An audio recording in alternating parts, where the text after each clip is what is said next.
Bismillahirrahmanirrahim. I am Dr. Naeem.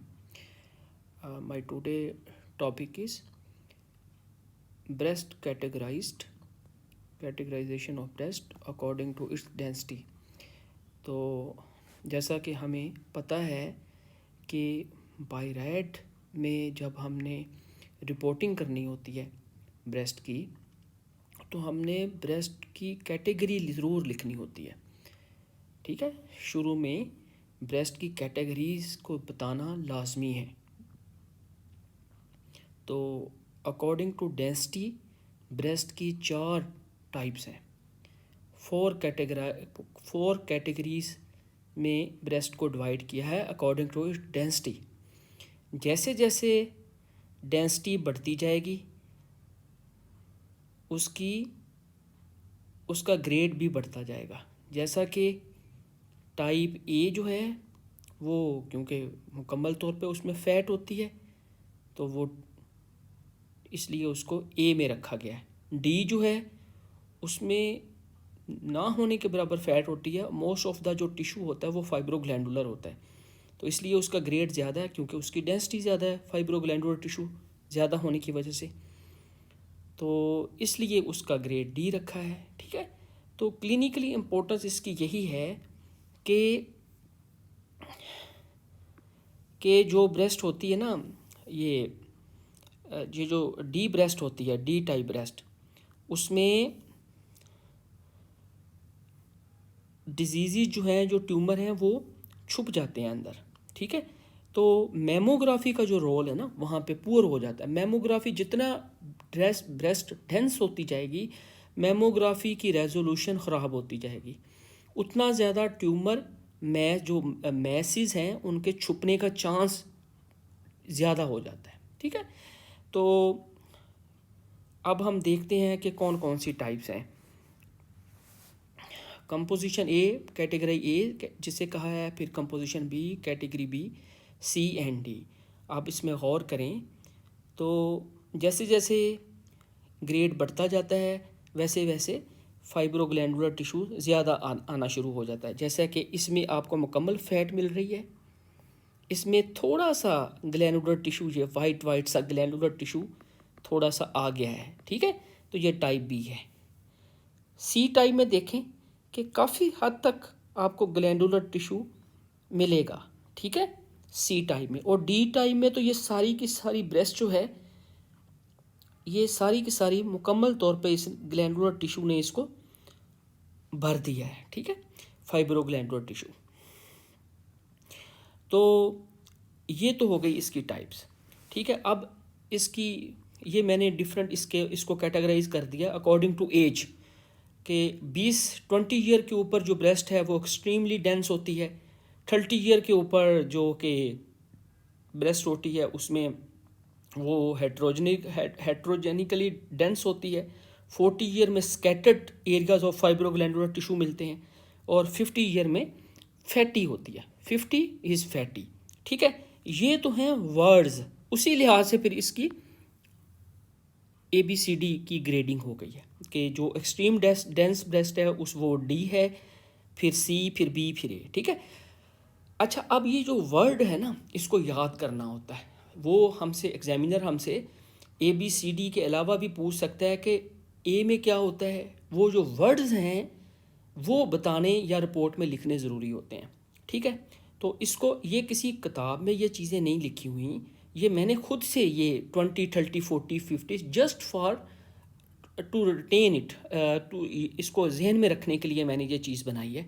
ठीक है, तो कहने का मतलब है कि उसको इस तरह याद कर लें, आप इसको निमोनिक समझ लें कि 20 ईयर इज़ दी 20 साल की जो एज है वो एक्सट्रीम एज होती है, वो एक्सट्रीम यंग एज होती है. तो इसलिए इसको एक्सट्रीम के वर्ड से याद कर लें. ठीक है, एक्सट्रीम.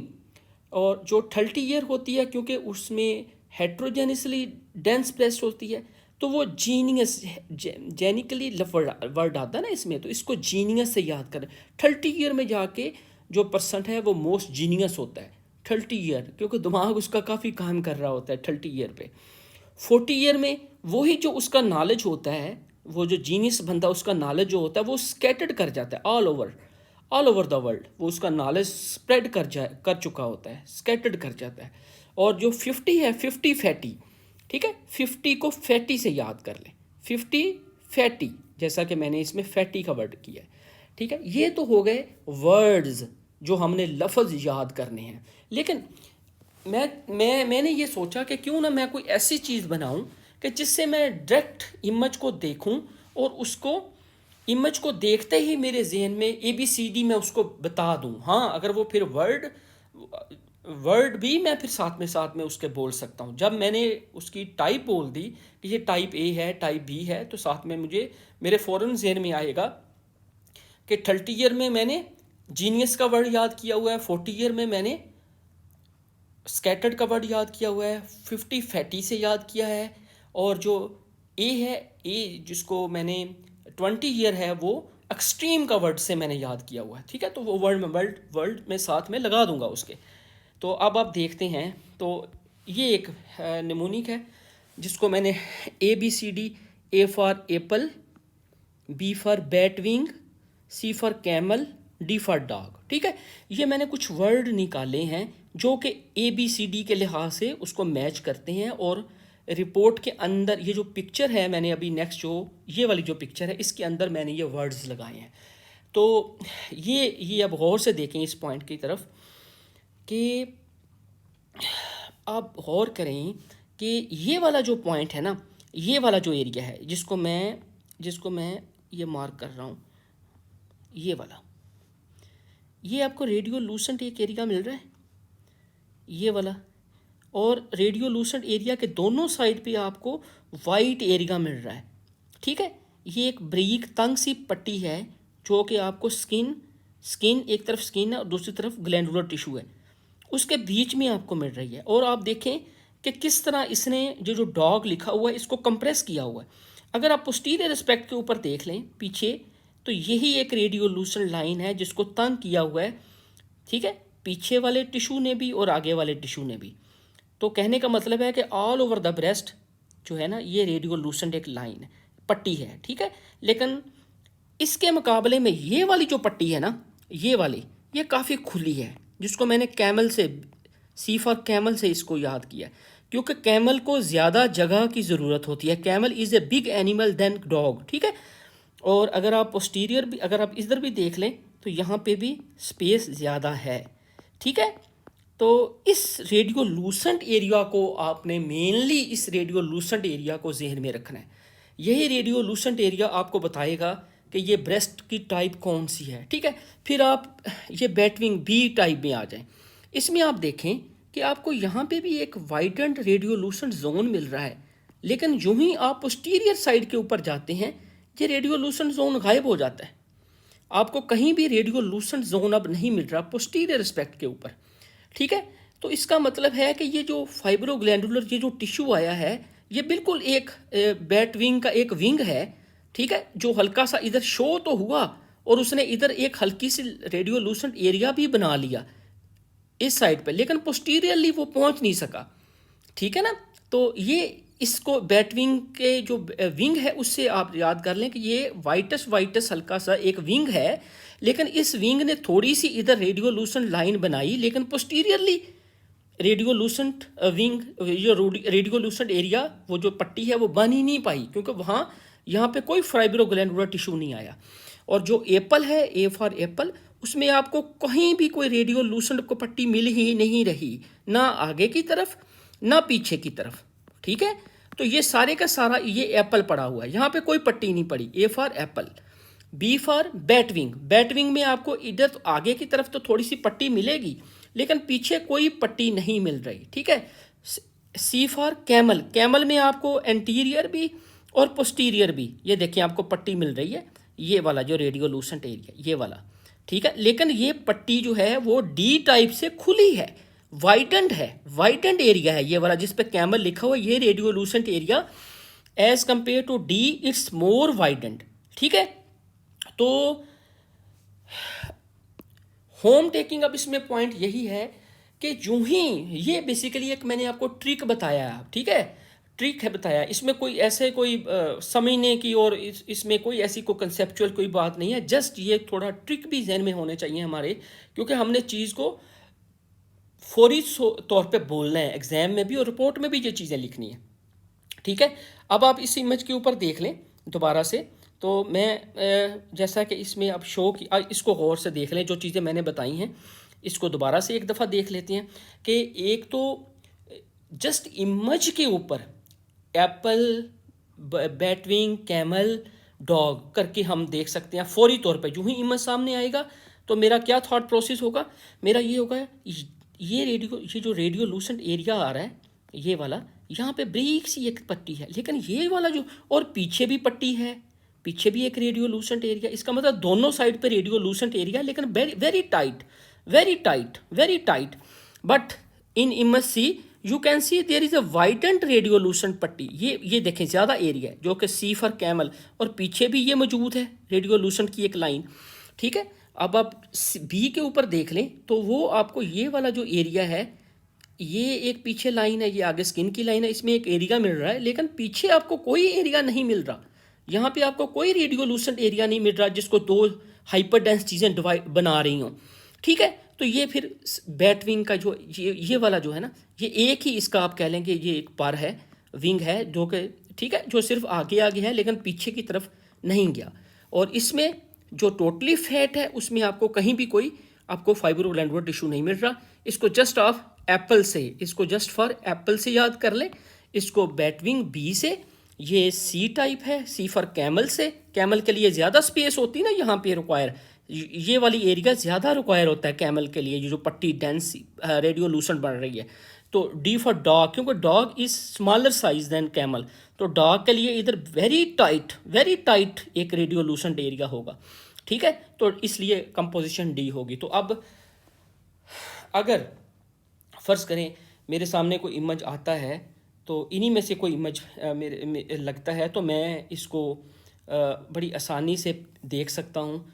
तो ठीक है, अगर फ़र्ज़ करें अब मेरे जहन में दोनों बातें मैंने आपको बता दी हैं कि बी टाइप में वर्ड्स कौन से यूज़ होंगे और सामने देख के हम कौन सी कैटेगरी कौन सी है। मिसाल के तौर पे अगर तो ये वाली कैटेगरी आती है ना, ये वाली, अब मैं इसी से डी फॉर डॉग से याद कर लूँगा कि ये एक रेडियोलूसेंट एरिया है जो कि बड़ी टाइट है ना, तो मैं फ़ौरन कह दूँगा इट्स टाइप डी, और मुझे पता है डी क्या है, 20 ईयर ओल्ड ब्रेस्ट, ठीक है। And I will say its composition is type D with extreme dense breast, ठीक है। अब इसमें देख लें, अगर ये वाली स्लाइड मेरे सामने आ जाए तो मैं कहूँगा it's class B and it's scattered fibroglandular tissue, okay. This is, अगर ये इमेज आएगा मैं कहूँगा it's class C with heterogeneous, ठीक है, विथ हेट्रोजनसली डेंस ब्रेस्ट, ठीक है, क्योंकि ये जीनियस वाला है ना, सी जो बी वाला है, ये वाला बी है, बी सॉरी ये सी वाला है, scattered with scattered fibroglandular, sorry with scattered fibroglandular tissue, ये कैमल वाला है, ठीक है। और ये for apple and I know it's fatty, it's totally fatty breast, okay. तो ये बेसिक एक मैंने एक आपको एक बेसिक लेवल पे एक ट्रिक बताया है, तो होपफुली इंशाल्लाह ये इससे काफ़ी चीज़ें समझ में आई होंगी आपके, और आप उनको नेक्स्ट टाइम जब भी आपने इसको कैटेगराइज करना है ABC का, ABCD का, तो होपफुली आप इंशाल्लाह इस ट्रिक की बेस के ऊपर आसानी से ब्रेस्ट की कंपोजिशन जो है वो आसानी से पहुंच जाएंगे कि ये टाइप कौन सी है, टाइप A है, टाइप B है, टाइप C है, टाइप D है, ठीक है जी, बिल्कुल सही, ठीक है।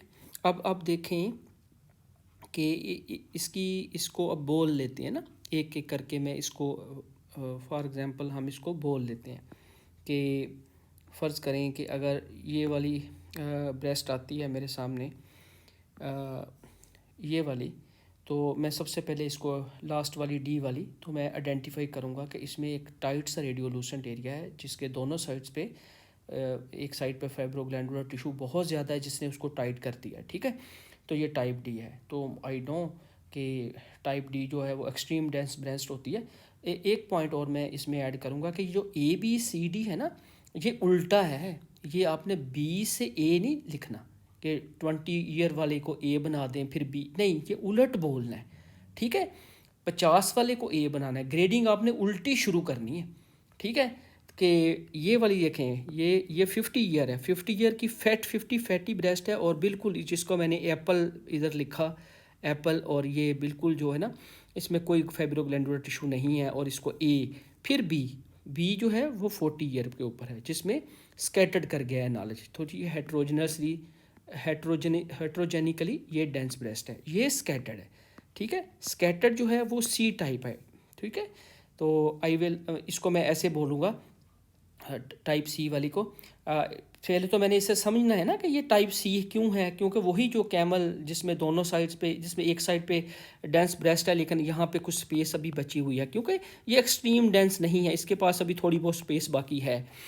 तो मैं बोलूँगा it's type C breast with heterogeneously dense fibroglandular tissue, ठीक है। और जो टाइप डी है उसको मैं बोलूँगा it's type D breast with extreme dense breast, ठीक है। एंड बी वाली को हम ऐसे बोलूँगा कि it's type B breast with scattered fibroglandular tissue, ठीक है। और जो ए वाली है उसको मैं कहूँगा it's type A breast with no fibroglandular tissue and breast tissue is completely involved by breast tissue, sorry fatty tissue, ठीक है। तो होपफुली ये एक छोटी सी एफर्ट थी। तो किस तरह हमने इसको ABCD करके इसको जहन में रखना है, वर्ड्स भी याद रखने हैं, और सामने देख के, इमेज को देख के फौरी तौर से उसकी क्लास भी बोलनी, उसको कैटेगराइज भी करना है कि ये है कौन से। Take care. कोई क्वेश्चन हो तो प्लीज़ पूछ लें।